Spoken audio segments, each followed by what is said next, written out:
Ya, saudara-saudara yang dikasihi oleh Tuhan Yesus Kristus, saat ini kita akan bersama-sama mempersiapkan untuk PA kita malam hari ini.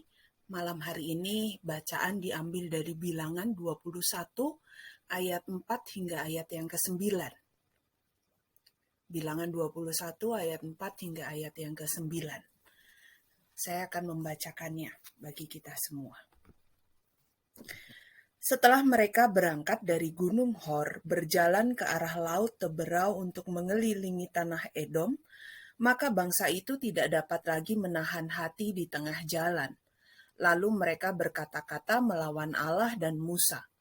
"Mengapa kamu memimpin kami keluar dari Mesir, supaya kami mati di padang gurun ini? Sebab di sini tidak ada roti dan tidak ada air, dan akan makanan hambar ini kami telah muak." Lalu Tuhan menyuruh ular-ular tedung ke antara bangsa itu dan memagut mereka, sehingga banyak dari orang Israel yang mati.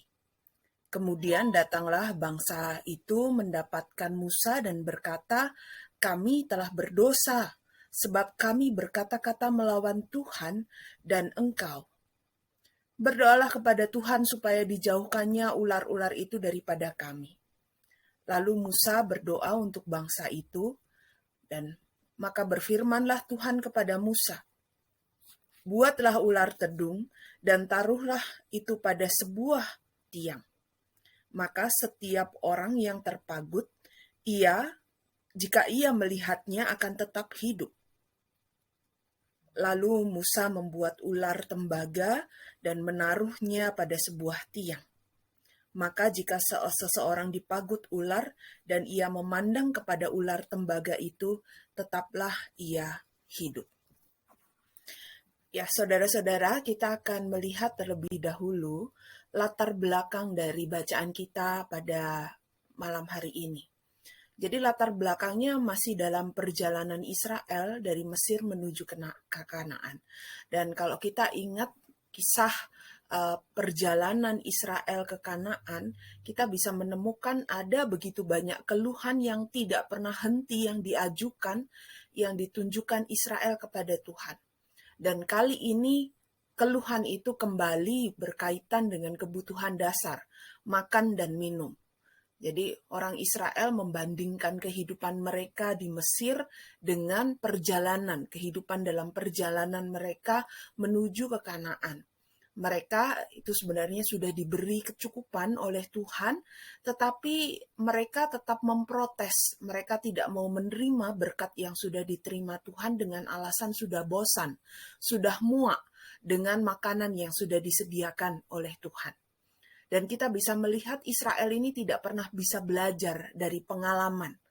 Jadi kalau kita merunut kembali kisah perjalanan Israel mulai dari keluar dari Mesir hingga pada waktu ini, Israel sudah berulang kali menuntut dan mengeluh, dan berulang kali mereka tidak belajar dari pemeliharaan Tuhan.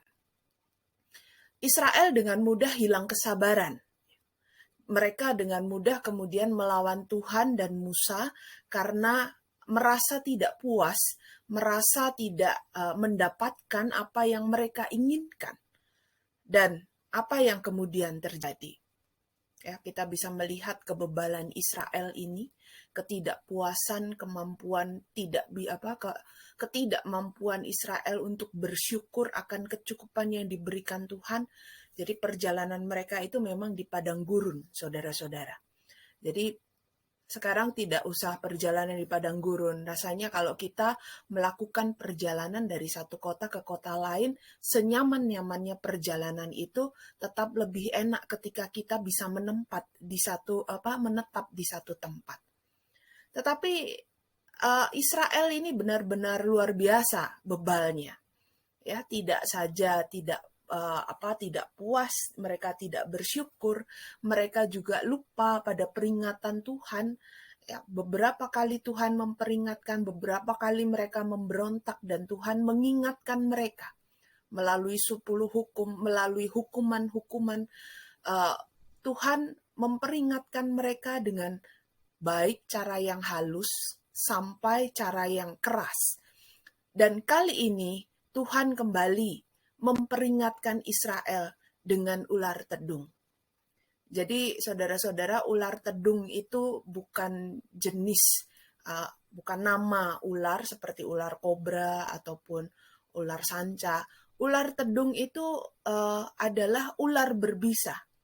Jadi lebih umum cakupannya ular berbisa yang bisa menyebabkan kematian karena pagutannya. Jadi tiba-tiba hadirlah ular tedung di perkemahan Israel dan pagutan itu adalah pagutan kematian yang menyebabkan banyak orang Israel kemudian mati, dan ini tentu saja menimbulkan kepanikan di tengah kehidupan Israel. Ada banyak ular tiba-tiba muncul, mereka kalau dipagut kemudian jadi mati karena terkena bisanya, dan dalam situasi yang panik, dalam situasi yang mendesak, yang tidak mengenakkan ini, barulah kemudian Israel mengingat Tuhan kembali dan berseru. Mereka baru minta kepada Musa kemudian, tolonglah Musa, mintalah ampun kepada Tuhan mewakili kami, berkenanlah Tuhan mengampuni kami. Nah, saudara-saudara, apa yang kemudian dilakukan oleh Tuhan ketika Israel mengaku dosa? Ya, Tuhan tetaplah Tuhan. Meskipun dia marah dengan kebebalan Israel, tetapi Tuhan tetap menolong dan pada akhirnya memulihkan. Tuhan kemudian menggantikan kematian itu dengan kehidupan. Tapi ada syaratnya, saudara-saudara. Syarat yang dipakai, yang ditetapkan oleh Tuhan adalah dengan memandang Tuhan sendiri. Dan itu disimbolkan dengan ular tembaga yang Tuhan perintahkan kepada Musa untuk membuatnya dan kemudian memasangnya di tengah kehidupan, di tengah perkemahan umat Israel. Jadi letak kekuatan itu bukan kepada ular tembaganya sekali lagi, tetapi pada Tuhan. Ular tembaga yang ditegakkan di tengah-tengah perkemahan orang Israel itu mau menunjukkan, melambangkan tuntunan Tuhan, kuasa Tuhan atas kehidupan Israel kalau mereka mau menyerahkan diri, memasrahkan diri kepada Tuhan. Jadi bukan pada material tembaga, ular tembaga ini, tetapi bagaimana ketika Israel dipagut ular dan kemudian mereka tetap mengarahkan hati mereka kepada Tuhan dengan cara memandang ular tembaga itu. Bagaimana mereka kembali membuat fokus yang benar dalam kehidupan mereka, yaitu kembali kepada Tuhan. Nah, saudara-saudara, menahan hati. Jadi kisah tentang ular tedung dan Israel ini, ular tembaga yang kemudian didirikan di tengah-tengah Israel, itu mau menunjukkan bagaimana soal menahan hati. Kita bisa melihat ketidakmampuan Israel dalam menahan hati. Mereka dengan mudah mengeluh, mereka dengan mudah meragukan penyertaan Tuhan, mereka dengan mudah kembali lagi kepada pola kehidupan yang lama, dan itu membuahkan penderitaan. Itu membuahkan satu hukuman di dalam kehidupan mereka. Dan apa syaratnya? Syaratnya untuk kembali kepada Tuhan adalah Israel mau merendahkan hati dan memandang Tuhan.